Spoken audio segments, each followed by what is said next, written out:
समुद्री मार्ग से पूर्व, जिसका परिणाम वास्को डी गामा 1498 को भारत के कालीकट पर चला।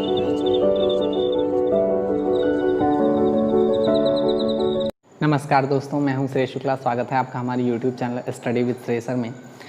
दोस्तों, थंबनेल में आपने देख लिया होगा कि आज हम लोग किस विषय पर बात करने वाले हैं। आज जो बेसिकली बात होगी, आधुनिक भारत में हम आगे बढ़ रहे हैं। तो आधुनिक भारत में डायरेक्ट आगे हम बढ़ जाएं तो ये थोड़ा सा कम समझ में आने वाली बात होगी।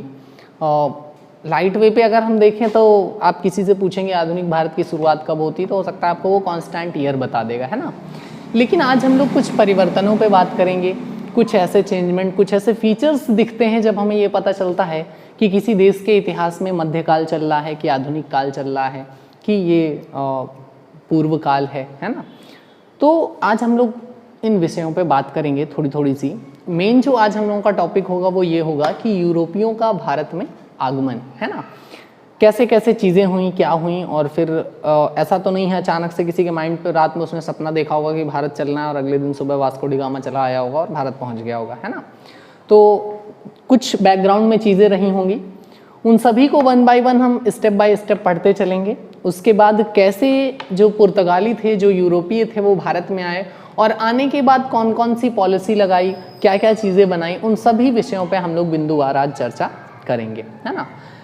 तो देखिए, यूरोपियों का भारत पे आगमन पे हम बात करें उससे पहले यूरोप में थोड़ी सी बात कर लेते हैं कि एक्चुअल में यूरोप में चल क्या रहा था, वहाँ ऐसा क्या हुआ था कि इतनी भागदौड़ मची कि समुद्री मार्ग से भारत को खोजने की मजबूरी उनके सामने खड़ी हो गई, या भारत को उनको खोजना पड़ा, है ना।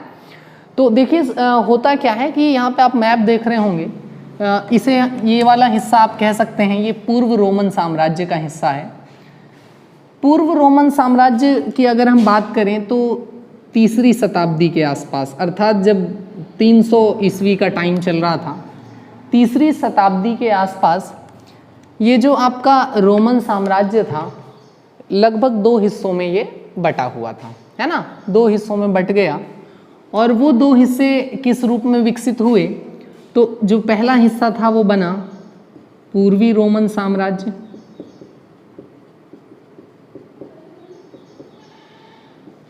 और जो पश्चिमी हिस्सा था उसे वो बन गया आपका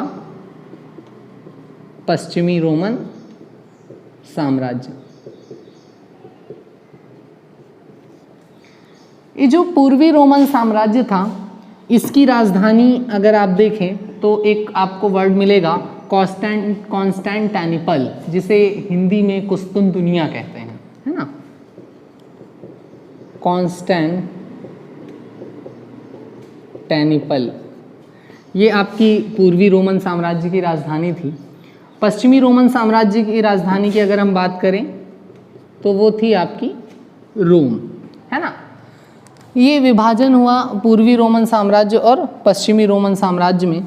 ये जो पश्चिमी रोमन साम्राज्य था, इसका देखिए जर्मनी के लगातार आक्रमण के कारण इसका पतन जो है वो हो गया था। कंसोलिडेट ईयर, हमने आपसे कहा कि अभी कई चीज़ें आएंगी इसमें, ऐसी बातें हैं जिसमें आपको कंसोलिडेट ईयर से बचना है ना। आगे अभी हम इस पर बहुत अच्छी बात करने वाले हैं। तो यहाँ ये जर्मनी के लगातार आक्रमण के कारण जो पश्चिमी रोमन साम्राज्य था उसका क्या हो गया, पतन हो गया। जो पूर्वी रोमन साम्राज्य था, इसे पूर्वी रोमन साम्राज्य में ऑटोमन तुर्कों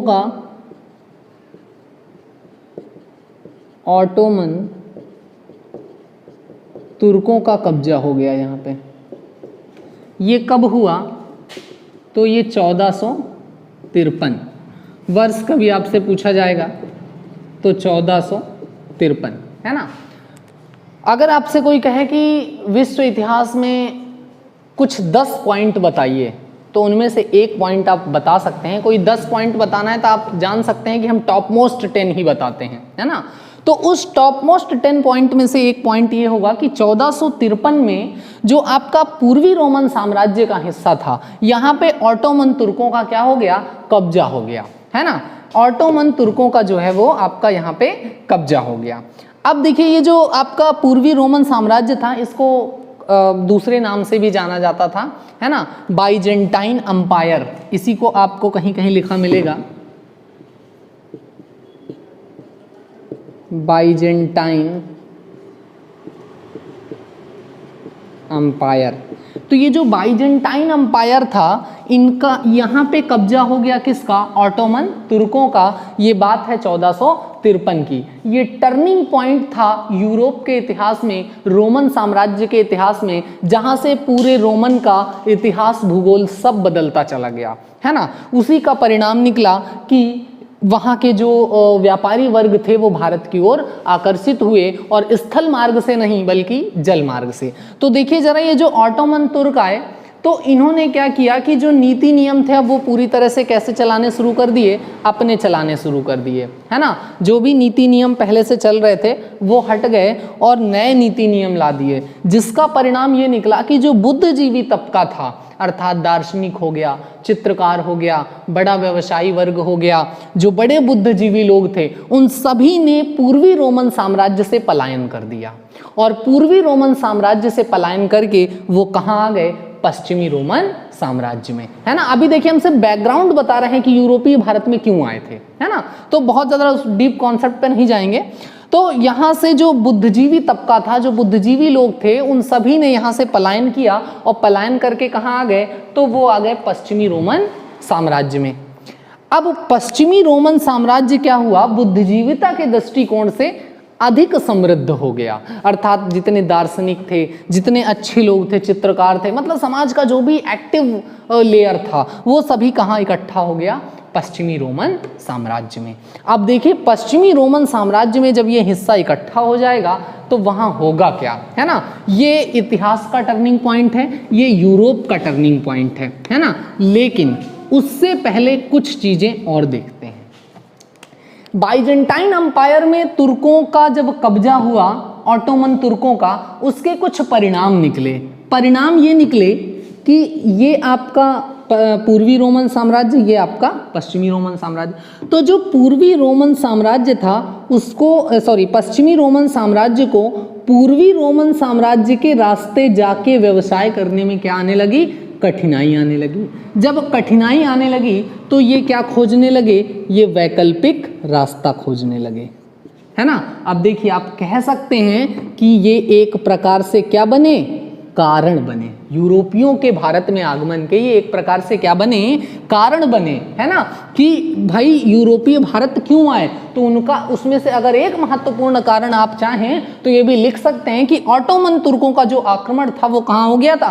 पूर्वी यूरोप में हो गया था। और पूर्वी यूरोप पश्चिमी यूरोप को एशिया व अन्य महाद्वीपों से जोड़ने का काम करता था। तो अब ये इस रास्ते से जाना नहीं चाहते थे, तो दूसरा विकल्प केवल एक था कि हम समुद्री मार्ग से जाएं। तो कह सकते हैं एक महत्वपूर्ण कारण ये था, है ना। दूसरा जो, अब इसे हम आर्थिक कारण के रूप में चाहें तो हम यहाँ पे रख सकते हैं, है ना, आर्थिक कारण के रूप में। दूसरी जो एक बहुत बड़ी बात थी, ये जो ऑटोमन तुर्क थे जो आए थे कहाँ? पूर्वी रोमन साम्राज्य में, इन्होंने यहाँ के कल्चर एंड सिविलाइजेशन को बुरी तरह से क्या कर दिया था? उथल पुथल कर दिया था, खत्म कर दिया था, और अपने कल्चर सिविलाइजेशन को यहाँ पे लागू करा रहे थे। तो कहीं ना कहीं इधर मैसेज गया कि जब ये अपने धर्म का कल्चर सिविलाइजेशन का प्रचार यहाँ कर सकते हैं तो क्यों ना हम लोग भी अपने कल्चर सिविलाइजेशन का प्रचार दूसरी जगह करें। तो एक ये भी एक प्रक्रिया प्रारंभ हुई कहाँ? पश्चिमी रोमन साम्राज्य में। और जब ये प्रक्रिया प्रारंभ हुई तो उसका एक ये भी कारण था इन लोगों का कि हम और दूसरी जगह पे जाएं और ईसाइयत का, क्रिश्चियनिटी का प्रचार करें, है ना। तो ये एक महत्वपूर्ण कारण के रूप में आप जान सकते हैं कि क्यों जो है आपका ये लोग भारत आए, है ना।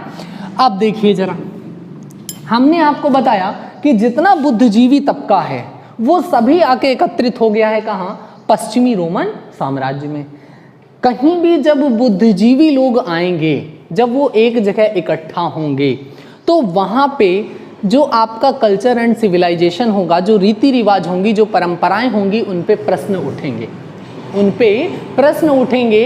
वो उस पे क्या करेंगे? क्वेश्चन उठाएंगे। तो देखिए यही वो टर्निंग पॉइंट था। यहाँ से दो प्रक्रियाएं स्टार्ट होती हैं। आपने एक सुना होगा पुनर्जागरण, पुनर्जागरण, है ना, इतिहास का एक बहुत बड़ा पहलू। तो ये जो पुनर्जागरण की प्रक्रिया थी ये तभी स्टार्ट हुई जब 1453 में सारे बुद्धिजीवी पश्चिमी रोमन साम्राज्य में आ गए, तो यहाँ पुनर्जागरण शुरू हुआ। पुनर्जागरण के परिणाम स्वरूप प्रबोधन शुरू हुआ। प्रबोधन क्या होता है? तो ये होती है तर्क शक्ति, सही और गलत पे बोलना, है ना।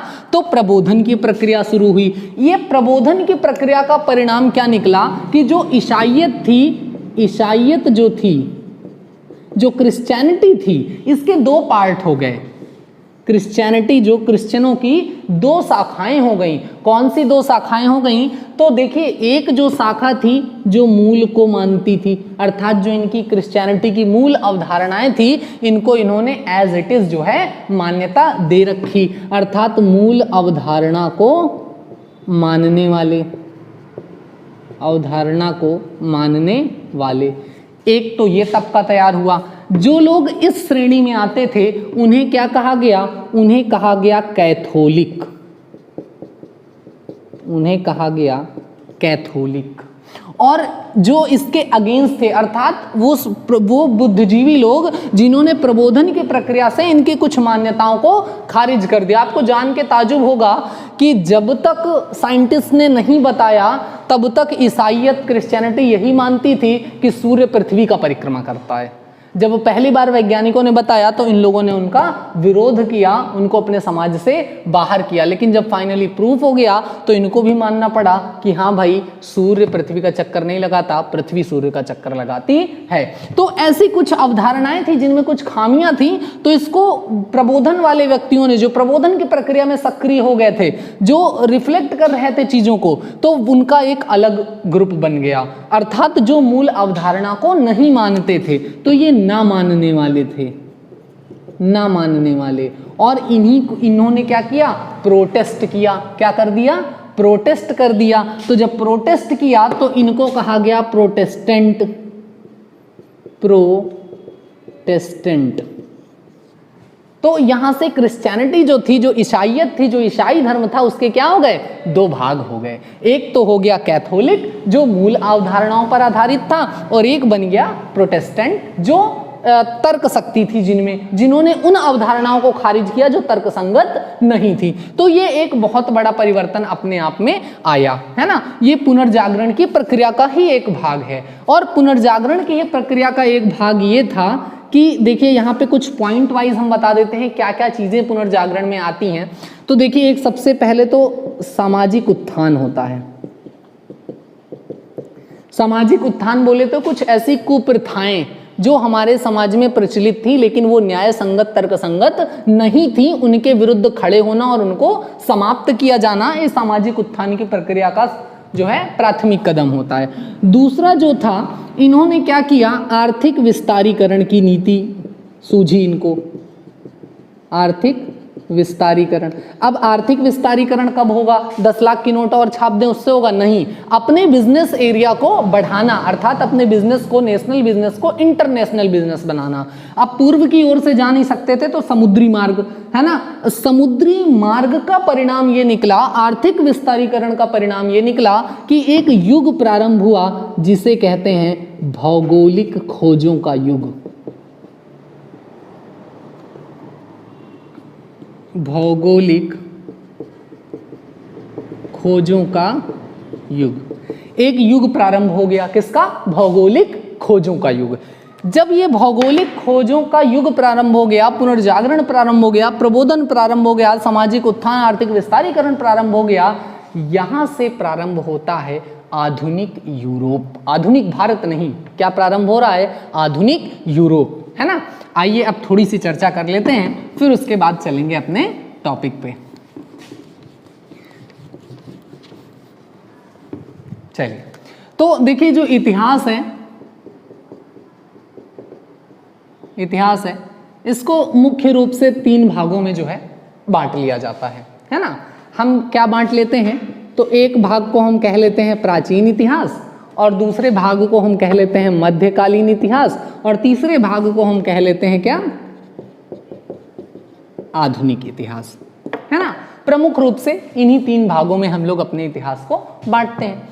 अब होता क्या है, स्टूडेंट से कभी पूछ लिया जाए कि आधुनिक भारत का प्रारंभ कब से होता है, तो लोग बता देंगे 1707 से होता है ना, या 1757 से प्लासी की लड़ाई से होता है ना। देखिए ऐसा अगर आप बता रहे हैं, आप बिल्कुल गलत हैं, ठीक है। चूंकि आधुनिक काल, मध्यकाल, प्राचीन काल ये कोई एक दिन में बदलने वाली चीज नहीं है। कुछ प्रक्रिया होती हैं, कुछ जागरूकताएं होती हैं, वो जब सतत कार्यशील रहती हैं तो कुछ समय के बाद आपको काल परिवर्तन, युग परिवर्तन देखने को मिलता है। अगर आप कहते हो कि 1707 में औरंगजेब की मृत्यु हुई और वहीं से आधुनिक भारत प्रारंभ हो गया, तो इसका मतलब आप ये कहना चाह रहे हो कि 31 दिसंबर 1706 को एक आदमी सोया और जब वो 1 जनवरी 1707 को उठा तो आधुनिक काल में उठा।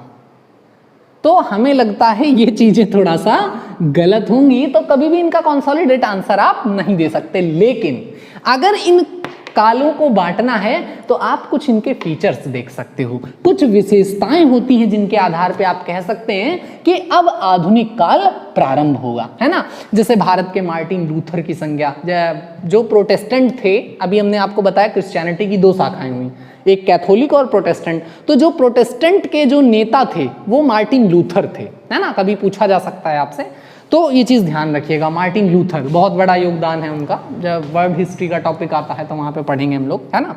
तो इसी तरह भारत के मार्टिन लूथर किसे कहा जाता है, ये क्वेश्चन पूछा गया है कई बार, आगे भी पूछा जा सकता है। तो यहाँ पे देखिए कुछ फीचर होते हैं। अगर प्राचीन काल में हम बात करें तो क्या फीचर होते हैं, किसी काल को हम जानेंगे प्राचीन काल है कि नहीं है। तो यहाँ पे जो मुख्यतः होता है, प्रस्तर का प्रयोग होता है। किसका प्रयोग होता है? प्रस्तर का, अर्थात पत्थर का, ठीक है। और प्रयोग किसका होगा? आपका धातु का, है ना। ये 2 प्रमुख विशेषताएं हैं जो बताती हैं कि ये किसी देश का प्राचीन काल चल रहा है कि मध्यकाल चल रहा है कि आधुनिक काल। इसी तरह अगर हम मध्यकाल की बात करें तो मध्यकाल का सबसे बढ़िया फीचर होता है फ्यूडरलिज्म, अर्थात सामंती व्यवस्था। क्या होता है? सामंती व्यवस्था। अब ये सामंती व्यवस्था क्या है? आधे लोगों को यही नहीं पता होता सामंती व्यवस्था क्या है। तो सामंती व्यवस्था ये होती है जहां पे अर्थव्यवस्था का मुख्य आधार कृषि भूमि हो। जहां पे अर्थव्यवस्था का मुख्य आधार क्या होता है? कृषि भूमि होती है, अर्थात भू राजस्व जहां पे अर्थव्यवस्था का आधार होता है उसे हम कहते हैं सामंती व्यवस्था। क्लियर? तो सामंती व्यवस्था आप देखो, आप जैसे ही अब भारत के मध्यकाल में जाओगे तो आपको देखने को मिल जाती है इक्ता प्रथा, मनसबदारी, जैसे ही मध्यकालीन भारत में आएंगे, है ना। तो ये सामंती व्यवस्था सबसे बड़ी पहचान है कि किसी देश का ये मध्यकाल चल रहा है कि नहीं। अब यूरोप का आधुनिक काल आया, जरूरी नहीं है कि भारत का आधुनिक काल। अब देखिए यूरोप का आधुनिक काल आने लगा था कहाँ से? 1453 के आसपास से, और 1498 के आसपास तक लगभग में आ चुका था। लेकिन हम अभी मध्यकालीन भारत में ही चल रहे थे, है ना, क्योंकि हमारे यहाँ आज भी क्या थी? सामंती व्यवस्था थी। तो ये कुछ फीचर्स होते हैं जिससे आप किसी काल को जज कर सकते हो कि वो प्राचीन है कि मध्य है कि आधुनिक काल है। इसी तरह आधुनिक काल की अगर हम बात करें तो आधुनिक काल के जो फीचर होते हैं वो सबसे बढ़िया फीचर होता है प्रबोधन, है ना, पुनर्जागरण। ठीक है, पुनर्जागरण, प्रबोधन, अर्थात यहाँ पे तर्क शक्ति उत्पन्न हो जाती है। राजा राम मोहन राय आए, दयानंद सरस्वती आए, बाल गंगाधर तिलक आए, इन लोगों ने क्या किया? कुछ चीजें जो गलत थी, जो सामाजिक न्याय संगत नहीं थी, उन पे क्या किया? प्रबोधन की प्रक्रिया करी, है ना। कह सकते हैं पुनर्जागरण हुआ। भारतीय पुनर्जागरण का पिता किसे कहा जाता है? आपने ये प्रश्न पढ़ा होगा, है ना। तो ये कुछ फीचर होते हैं जो बताते हैं कि किसी देश का आधुनिक काल प्रारंभ हो गया, है ना। चलिए, तो ये एक छोटा सा एक ऐसे ही आपको बता दिया कि कभी आपसे कोई पूछ ले आधुनिक काल, मध्यकाल, और चूंकि बच्चों का जो ध्यान होता है वो पूरी तरह से ये होता है कि हम कैसे तथ्यों को रटें, है ना। देखिए, एक टाइम था जब फैक्ट से क्वेश्चन आते थे, अब क्वेश्चन फैक्ट से नहीं बनते, क्योंकि चीजें बहुत रीचेबल हो गई हैं, बहुत सामान्य रूप से आप चीजों को फाइंड कर सकते हो, इसलिए अब तथ्यों से क्वेश्चन नहीं बनते, निष्कर्ष वाले क्वेश्चन बनते हैं। और जब निष्कर्ष वाले क्वेश्चन बनेंगे तो आपको फीचर्स पता होनी चाहिए, विशेषताएं पता होनी चाहिए, बहुत ज्यादा फैक्टफुल चीजें नहीं पूछी जाती, है ना। अब चलते हैं आगे। देखिए, अब एक चीज हमको समझ में आ गई कि जो पश्चिमी यूरोप है वो पूरी तरह से, पश्चिमी रोमन साम्राज्य जो है वो पूरी तरह से जाग चुका है, वहाँ प्रबोधन शुरू हो गया है, पुनर्जागरण शुरू हो गया है, और उसका परिणाम ये निकला है कि वहाँ पे भौगोलिक खोजें प्रारंभ हो गई हैं, है ना। भौगोलिक खोजें जो प्रारंभ हुई उसमें सिर्फ और सिर्फ इसका ही योगदान नहीं था, कुछ और चीजें थी। तो जरा देखते हैं कौन सी वो चीजें थी। एक राइटर का नाम आपने सुना होगा, मार्को पोलो। मार्को पोलो, है ना, ये लेशन भी है शायद हाई स्कूल या किसी में, है ना। तो मार्को पोलो ने यात्रा की, कहाँ की? चीन की। और जब चीन की यात्रा की तो इन्होंने अपने यात्रा वृतांत को संकलित किया, अर्थात लिखा, और उसे जब यूरोप वासियों ने पढ़ा तो इनके अंदर क्या हुई? और जिज्ञासा उत्पन्न हो गई। और इसमें इन्होंने लिखा कि भाई हम तो व्यापार में, व्यवसाय में कुछ भी नहीं है, हमसे बहुत समृद्ध व्यवसाय है। कहाँ का? चीन का, भारतीय देशों का, मतलब भारतीय उपमहाद्वीपों का बहुत अच्छा व्यवसाय हमसे। तो एक जो ललक होती है वो इनके अंदर और जाग गई, है ना। तो एक तो ये बहुत बड़ी बात है ना। दूसरा, एक शासक हुए हेनरी, इनकी टाइटल थी Henry the navigator. Henry the navigator, है ना। नेविगेटर मतलब नाविक, है ना। एक्चुअल में ये एक शासक था, लेकिन ये समुद्री यात्राओं का बहुत बड़ा शौकीन था। इसने कई बार अफ्रीकी तट की यात्रा की। अब देखिए, ये ऊपर आपका रोमन साम्राज्य है, यहाँ से ये नीचे ये अफ्रीका आपका आ जाता है। तो इसने कई बार यहाँ से यहाँ की, यहाँ से यहाँ की यात्रा करी। जब यात्रा करी तो इसने क्या कर दिया? इसने एक मैप तैयार कर दिया। क्या तैयार किया? मैप तैयार किया। किसका? अफ्रीकी तट का, अफ्रीकी तट का, है ना। तो देखिए दो चीजें हमको मिल गई जो उनको जगाने में सक्रिय हुई। एक, मार्को पोलो का यात्रा वृत्तांत, उन्होंने बताया चीन का व्यापार बहुत समृद्ध है। दूसरा, हेनरी द नेविगेटर ने जो मैप प्रस्तुत किया, किसका? अफ्रीकी तट का, है ना। अब तीसरी जो बात यहां पे आती है, कुछ आधुनिक खोजें हो चुकी थी, जैसे कंपास की खोज। कंपास की खोज हो चुकी थी। कंपास क्या करता है तो आपको पता होना चाहिए, ये नॉर्थ बताता है, उत्तर दिशा का ज्ञान कराता है ना। कहीं भी आप होगे तो वहां से बता देगा नॉर्थ किधर है ना। तो कंपास की खोज हो चुकी है ना। लेकिन अभी भी देखिए एक दो लोग हैं जिनका नाम आपको यहाँ पे लेना ही लेना होगा। अब ऊपर नीचे पश्चिमी रोमन साम्राज्य में दो देश, स्पेन और पुर्तगाल, बिल्कुल अगल बगल हैं। पुर्तगाल एक के बाद एक, एक के बाद एक के बाद एक रिसर्च करता ही जा रहा है। यहीं से एक बंदा गया जिसका नाम था मैगलन। मैगलन वह पहला व्यक्ति है जिसने समुद्री मार्ग से पूरे विश्व का परिक्रमा कर डाला। पहला ऐसा व्यक्ति था मैगलन। मैगलन अपने निकले, रोमन साम्राज्य से निकले और आके इधर दक्षिणी अमेरिका के नीचे से होते हुए कहाँ गए? प्रशांत महासागर गए। जब ये दक्षिणी अमेरिका के पास से गुजरते हैं तो भूगोल अगर आपने ठीक से पढ़ा है तो वहां पे आपको मैगलन स्ट्रेट मिलता है ना। तो इन्हीं के नाम पे मैगलन स्ट्रेट नाम पड़ा हुआ है। ये जब गए तो जैसे ही इन्होंने दक्षिणी अफ्रीका क्रॉस किया, अटलांटिक ओशियन से जैसे ही पैसिफिक ओशियन में गए तो वहां पे इन्होंने लिखा अपने वृत्तांत में कि भाई यहाँ का पानी एकदम शांत था, एकदम पैसिफिक इन्वायरमेंट था, और उसके आधार पे इन्होंने उसका नाम क्या रख दिया? प्रशांत महासागर, है ना। तो ये मैगलन ही थे और पहले ऐसे व्यक्ति थे जिन्होंने पूरे विश्व का परिक्रमा किससे कर दिया? जलमार्ग से किया, है ना। तो मैगलन का योगदान भी इसमें रहेगा, है ना। इससे लोगों को क्या मिल रहा था? मोटिवेशन मिल रहा था। जो वो धीरे धीरे जग रहे थे वो तेजी हो रहे थे, कह रहे जब ये ऐसा कर सकते थे हम क्यों नहीं, है ना। ये चीज थी। अब एक जो बहुत अच्छी बात आती है, जब पुर्तगाल रिसर्च पे रिसर्च करता जा रहा है तो स्पेन कह रहा हम क्यों चुप रहे हैं, तो उसने भी एक व्यक्ति को स्पॉन्सर किया, है ना। देखिए मैं कह रहा हूँ स्पॉन्सर किया, तो स्पॉन्सर किया मतलब उसने स्पॉन्सर किया अर्थात वो बंदा वहां का नहीं था। स्पेन के व्यवसायी वर्ग ने और राजाओं ने क्या किया? सपोर्ट किया। सपोर्ट कर करके कोलंबस को भेजा। उसने बेसिकली भारत की खोज पे था, है ना। लेकिन जो कोलंबस थे वो क्या करते हैं? वो थोड़ा सा इधर उधर भटक जाते हैं और पहुंच जाते हैं कहाँ? अमेरिका। और अमेरिका पहुंच के उनको लगता है कि हम पहुंच गए हैं भारत, तो वहां के लोगों को उन्होंने क्या कह दिया? इंडियन। तो आज भी अमेरिका के उस क्षेत्र के लोगों को कहा जाता है रेड इंडियंस, है ना। तो ये कोलंबस गए, है ना। तो कोलंबस वाली घटना हो जाती है। अब कोलंबस की घटना के बाद जो मेन घटना है वो अब हमारा टॉपिक यहां से प्रारंभ होता है ना। तो देखिए ये हो गया हमारा रोमन साम्राज्य, इधर पे ये दक्षिण Africa,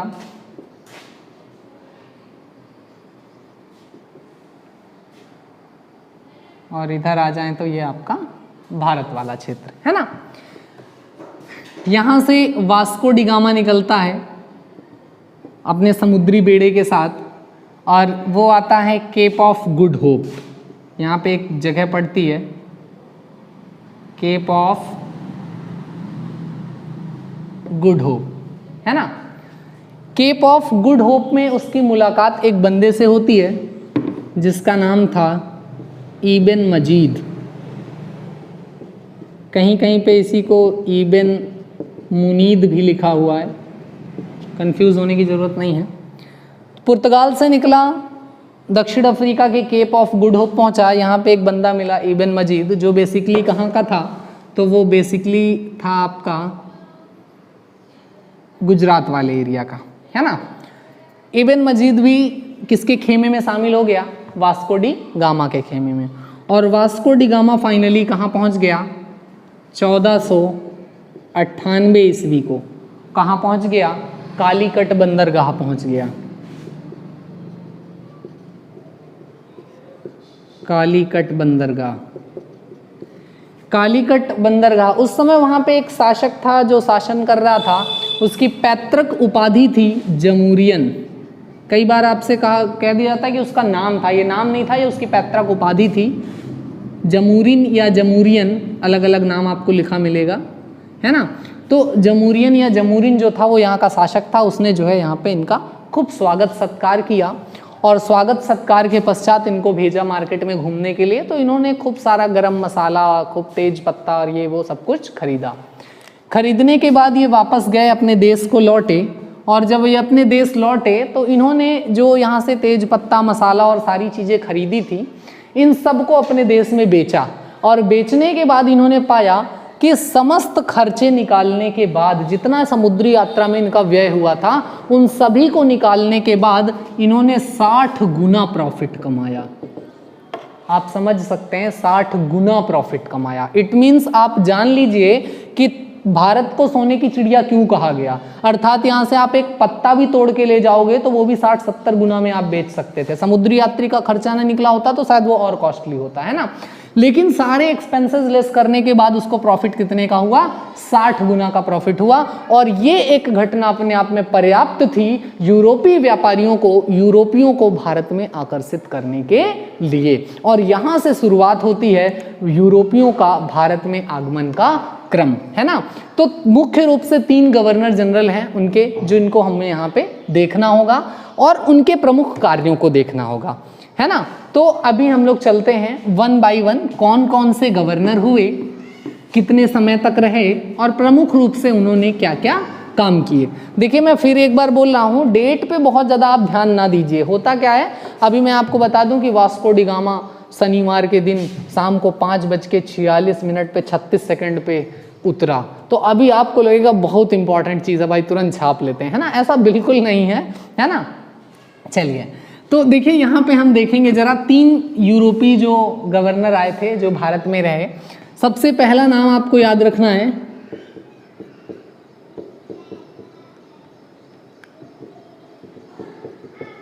Francisco de Almeida. Francisco de Almeida, है ना। कई बार आपसे पूछा जाता है कि भारत में पहले पुर्तगाली गवर्नर या भारत में पहले यूरोपीय गवर्नर कौन रहे, तो आपको ये थोड़ा सा आपको ध्यान रखना होगा कौन थे। तो वो रहे आपके फ्रांसिस्को डी अल्मीडा, है ना। दूसरे जो आपके थे अल्फांसो डी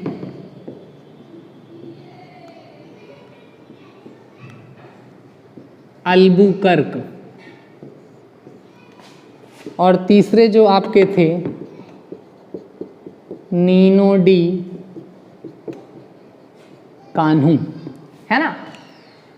वर्ष की बात की जाए तो 1505 से 1509 तक ये रहे, 1509 से 1515 तक ये रहे थे, और 1529 से लगभग 1538 के आसपास तक ये रहे थे, है ना। इतना ज़्यादा महत्वपूर्ण ये नहीं है, लेकिन फिर भी आप जनरली जो है जान लीजिए इनको, है ना। अब देखिए सबसे पहले यहाँ पे आए फ्रांसिस्को डी अल्मीडा और इन्हें एक आदेश दिया गया था। आदेश क्या था? हिंद महासागर में कब्जा, हिंद महासागर में कब्जा। कब्जा इन द सेंस टेंट नहीं लगाना था, घर नहीं बनाना था। कब्जा इन द सेंस कि हिंद महासागर में होने वाला, हिंद महासागर से होने वाला जितना व्यवसाय है वो सभी किसके अंतर्गत होना चाहिए? यूरोपियों के अंतर्गत होना चाहिए। अर्थात एक शिप भी यहाँ से निकले तो वो हमारे रिकॉर्ड में होना चाहिए। ये इनको कह के भेजा गया, ये इनको आदेश दिया गया, जिसके तहत इन्होंने एक काम किया। इन्होंने एक पॉलिसी बनाई थी जिसे कहा गया blue water policy, blue water policy. तो यहां से दो ही तथ्य हैं जो महत्वपूर्ण हैं, जो आपसे पूछे जाएंगे एग्जाम में। तो एक तो भारत में पहला यूरोपीय गवर्नर कौन था? तो ध्यान रहे फ्रांसिस्को डी अल्मीडा था। अब दूसरा, तो इनको आदेश क्या मिला था? हिंद महासागर में कब्जा करना, और इनके द्वारा क्या लाई गई? Blue water policy. लेकिन ये इस काम को करने में क्या रहे? असमर्थ रहे, फेल हो गए, है ना। चूंकि नए नए आए थे, अभी लोगों से इनको टर्म्स बैठालने थे, चीजें करनी थी, तो इसलिए ये उस काम को उतने अच्छे से नहीं कर पाए, है ना। इस चक्कर में इनके दो युद्ध भी हुए। कौन कौन से युद्ध? एक 1508 में हुआ, एक 1509 में हुआ। 1508 का जो युद्ध था इसे कहते हैं चौल का युद्ध, चौल का युद्ध। और दूसरा जो था उसे कहते हैं दीव का युद्ध, है ना। चौल के युद्ध में क्या हुआ था? ये हार गए थे फ्रांसिस्को डी अल्मीडा, और इनका जो बेटा था वो मारा गया। चूंकि इनका विरोध किससे था? कई संयुक्त लोगों से था, अरब भी थे इनके अगेंस्ट में, और गुजरात के शासक भी थे, क्षेत्रीय शासक भी थे, तो इस कारण ये युद्ध हार गए। लेकिन जो दीव का युद्ध था ये जीत गए थे, और दीव के युद्ध में जीतने के बाद दीव पर इनका पूरी तरह से क्या हो गया? कब्जा हो गया। दमन दीव वाला दीव, है ना। तो ये दो उन्होंने युद्ध भी लड़े। तो ये कुछ ऐसे पॉइंट हैं जो आपके यहाँ से पूछे जा सकते हैं कि चौल का युद्ध किस पुर्तगाली गवर्नर ने लड़ा, दीव का युद्ध किसने लड़ा, किस पुर्तगाली गवर्नर का बेटा चौल के युद्ध में मारा गया। तो Francisco de Almeida, blue water policy, Hind महासागर पे कब्जा करने का आदेश, अर्थात व्यापार में एकाधिकार, सिंपल सी बात है ना। तो ये कुछ पॉइंट आपको याद रखने हैं। लेकिन ये जो थे इस काम को करने में फेल रहे, है ना। अब अगला जो आदमी आया, अल्फांसो डी अल्बुकर्क। इनको सबसे पहले तो देखिए, आप एक चीज के लिए आप जान लो कि आपने सुना होगा कि वास्तविक संस्थापक और संस्थापक, जैसे कहते हैं भारत में मुगल वंश का संस्थापक कौन था? बाबर था। वास्तविक संस्थापक कौन था? तो अकबर था। दिल्ली सल्तनत का संस्थापक कौन था? ऐबक था। वास्तविक संस्थापक कौन था? इल्तुतमिश था। तो इस तरह से आपने सुनी होंगी चीजें। तो इसी तरह यदि भारत में यूरोपीय शासक का वास्तविक संस्थापक आपसे कभी पूछा जाए तो वो आपका आंसर हो जाएगा अल्फांसो डी अल्बुकर्क, है ना। अर्थात ये क्या थे? ये वास्तविक संस्थापक थे, वास्तविक संस्थापक थे, है ना। वास्तविक संस्थापक देखो मुख्य रूप से करता क्या है? तो एक तो जिस मिशन के लिए, जिस प्रमुख कार्य के लिए वो आया हो उसे करेगा, पहली बात। दूसरा, राजधानी बनाना, अपनी व्यवस्थाएं लागू करना, ये कुछ महत्वपूर्ण झलक होती है वास्तविक शासकों की, है ना। तो इसने क्या किया? राजधानी बना ली भैया। राजधानी क्या बना ली? कोचीन बनाई राजधानी, है ना। कई बार आपने सुना भी होगा कि पुर्तगालियों की पहली व्यापारिक कोठी कहाँ निर्मित हुई? तो कहाँ निर्मित हुई? कोचीन में निर्मित हुई, है ना। तो कोचीन में इन्होंने व्यापारिक कोठी बना ली। और दूसरा, ऐसा बताते हैं कि इन्होंने अपने विस्तारीकरण के लिए अपने यूरोपियों से कहा कि एक काम करो तुम, कि अगर भारत वाले तुमसे ऐसे नहीं मान रहे हैं तो यहाँ की स्त्रियों से, यहाँ की महिलाओं से क्या कर लो? शादी कर लो, है ना। जब तुम शादी करोगे तो जरूर तुम्हें कुछ ना कुछ अधिकार तो मिलेगा, और उसके तहत भी तुम क्या कर सकते हो? यहाँ पे अपना विस्तार कर पाओगे, है ना। तो एक तो ये काम इन्होंने साम्राज्य विस्तार के लिए लोगों से कहा, यूरोपियन से कहा कि तुम यहाँ पे शादी करो, है ना, मैरिज पॉलिसी। दूसरा, इन्होंने राजधानी स्थापित कर ली कोचीन में। तीसरा जो इन्होंने महत्वपूर्ण कार्य जो कहा गया था अल्मीडा को करने के लिए, लेकिन अल्मीडा नहीं कर पाए, तो इन्होंने किया। उसको क्या किया था? तो देखिए यहाँ पे पड़ती है एक जगह होर्मुज, और इधर भारत के हिस्से में यहाँ पे पड़ता है गोवा, और इधर से ऐसे जाएं तो यहाँ पड़ता है मलक्का। ठीक है, क्या पड़ता है? मलक्का, है ना। हॉर्मुज, गोवा और मलक्का, इन्होंने 3 व्यापारिक कोठियां निर्मित कर ली, अर्थात अपने व्यापारिक केंद्र बना लिए। और इन व्यापारिक केंद्रों के द्वारा इन्होंने क्या कर दिया? इन्होंने कह दिया कि यदि कोई भी इंडियन ओशियन से गुजरता है तो उसको हमसे क्या लेनी होगी? परमिशन लेनी होगी, अर्थात परमिट लेनी होगी। यही काम करने के लिए भेजा गया था किसको? अल्मीडा को। अल्मीडा नहीं कर पाए थे, उसको किसने किया? अल्बुकर्क ने किया। एक कोठी हॉर्मुज में डाल दी, एक कोठी मलक्का में बना ली, एक कोठी गोवा में बना ली, 3 प्रमुख यूरोपीय व्यापारिक केंद्र बना दिए। और यहाँ से जो गुजरने वाले पानी के जहाज हैं, जो समुद्री जहाज हैं, उनको इन्होंने परमिट देना तथा उनसे क्या लेना शुरू कर दिया? कर लेना शुरू कर दिया, टैक्स लेने लगे। अच्छा, इस टैक्स का क्या करते थे ये? तो ये ऐसा बताते थे कि देखो तुम्हारा जो भी शिप जाएगा उसके पीछे हमारा एक जो है सशस्त्र जो है जहाज जाएगा, अर्थात उसमें कुछ क्या होंगे? सैनिक होंगे। एक्चुअल में ये सैनिकों का जो जहाज था उनकी रक्षा के लिए तो था ही साथ इसलिए भी था कि तुम कहीं कोई गोलमाल ना कर सको। ऐसा तो नहीं है कि कहीं व्यापारिक जहाज के अंदर तुम कंटेनर में लोगों को छुपा के ले जाओ, आक्रमण कर दो और कोठी खत्म हो जाए और यूरोपियों का कब्जा जो है वो खत्म हो जाए, है ना। तो इसके लिए ये क्या लाए थे?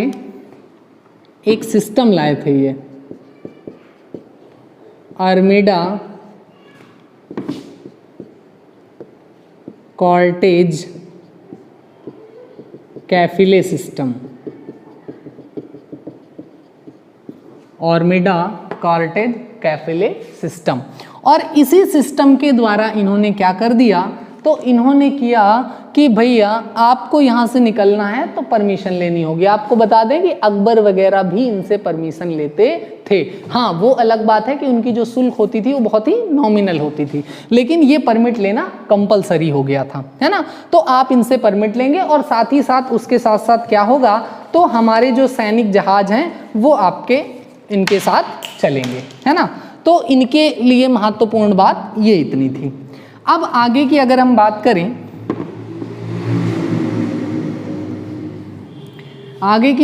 नीनो डी कान्हू की, तो देखिए इनसे महत्वपूर्ण सिर्फ एक बात है।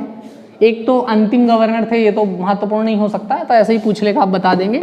एक महत्वपूर्ण तथ्य ये है कि इन्होंने राजधानी को कोचीन से गोवा स्थानांतरित किया था। गोवा स्थानांतरित किया, जो आपकी राजधानी थी, जो कैपिटल थी पुर्तगालियों की, यूरोपियंस की, उसको इन्होंने क्या कर दिया? पुर्तगीज कैपिटल को कोचीन से कहाँ ले आए? गोवा ले आए। तो ये एक महत्वपूर्ण बिंदु आपको इसमें याद रखना है ना। तो देखिए अभी आज हम लोगों ने ये बिल्कुल डिस्कस नहीं किया कि यूरोपीय कंपनियां कौन कौन सी आई, कैसे क्या शासन हुआ, हमने उस पर बात नहीं की। आज के पार्ट पे सिर्फ और सिर्फ बात की गई है कि यूरोपियन भारत में आए क्यों और कैसे आए और कौन कौन महत्वपूर्ण व्यक्ति रहे जिनके तहत यूरोपियंस का भारत में या इंडियन ओशियन में कब्जा हुआ, है ना। सिर्फ और सिर्फ इस पे बात कर रहे हैं, कुछ समय के लिए ही सही, लेकिन हिंद महासागर के समुद्री व्यापार पे यूरोपियंस का कब्जा रहा, अच्छा कब्जा रहा। टैक्स वसूलना एक बहुत बड़ी बात थी उस टाइम पे, है ना।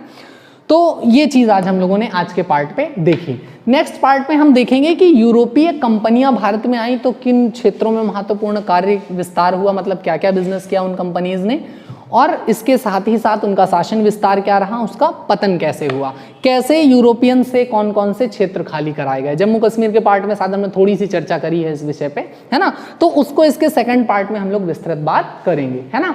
आशा करते हैं आपको बहुत अच्छा लगा होगा वीडियो, तो लाइक कर दीजिएगा, हमारे चैनल को सब्सक्राइब करिए। Thank you.